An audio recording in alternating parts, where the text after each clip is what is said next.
இயக்குனர் மகேஷ் நாராயணன் இயக்கிய பேட்ரியாட் படம் மே 1ஆம் தேதி வெளியாகியுள்ளது. இதில் மம்மூட்டி, மோகன்லால், ஃபகத் ஃபாசில், குஞ்சாக்கோ போபன், நயன்தாரா, ராஜீவ் மேனன், தர்ஷனா ராஜேந்திரன் உள்ளிட்ட பல பெரிய நட்சத்திரங்கள் நடித்துள்ளனர். மலையாள சினிமாவின் முக்கிய நடிகர்கள் இணைந்ததால் இந்த படத்திற்கு பெரிய எதிர்பார்ப்பு இருந்தது.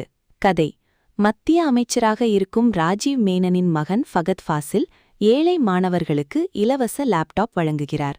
ஆனால் அதில் ரகசிய செயலிகள் நிறுவப்பட்டு மக்களின் மொபைல், லேப்டாப், சிசிடிவி போன்ற அனைத்தையும் கண்காணிக்கிறார்கள்.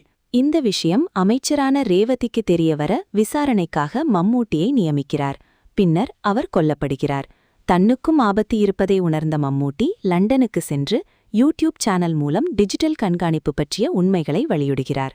பின்னர் ஃபகத் ஃபாசிலுக்கு எதிரான வலுவான ஆதாரங்கள் மம்மூட்டிக்கு கிடைக்கின்றன. அதன் பிறகு அவர் எப்படி போராடுகிறார், ஃபகத் ஃபாசிலை சட்டத்தின் முன் நிறுத்துகிறாரா என்பதே மீதி கதை. திரைக்கதை: படத்தின் கதை நல்லதும் தற்போதைய காலத்திற்கு பொருத்தமானதுமாக உள்ளது. ஆனால் அதற்கேற்ற விறுவிறுப்பான திரைக்கதை இல்லை. அதனால் படம் முழுவதும் சாதாரணமாக செல்கிறது. இடைவேளைக்கு முன் ஒரு காட்சி, பின்னர் ஒரு காட்சி மட்டும் நினைவில் நிற்கும் அளவில் உள்ளது. நடிப்பு: மோகன்லாலும் நயன்தாராவும் இடைவேளைக்கு பிறகுதான் வருகிறார்கள். நயன்தாராவுக்கு குறைந்த காட்சிகள்தான். மோகன்லாலும் மம்மூட்டிக்கும் இடையிலான முன்கதை நன்றாக அமைந்துள்ளது. அனைத்து நடிகர்களும் தங்களது வேலையை சிறப்பாக செய்துள்ளனர். தொழில்நுட்பம்: ஒளிப்பதிவு, எடிட்டிங், பின்னணி இசை, சண்டை காட்சிகள் அனைத்தும் நன்றாக உள்ளது. சில புத்திசாலித்தனமான காட்சிகளும் பாராட்டத்தக்கவை. படம் எப்படி இருக்கு?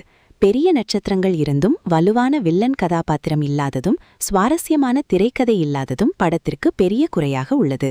இன்னும் சில மாஸ் மற்றும் நினைவில் நிற்கும் காட்சிகள் இருந்திருந்தால் படம் உயர்ந்திருக்கும். மொத்தத்தில் பேட்ரியாட் நல்ல கதையுடன் வந்தாலும் அதை முழுமையாக பயன்படுத்தாமல் சுமாரான படமாக முடிந்துள்ளது.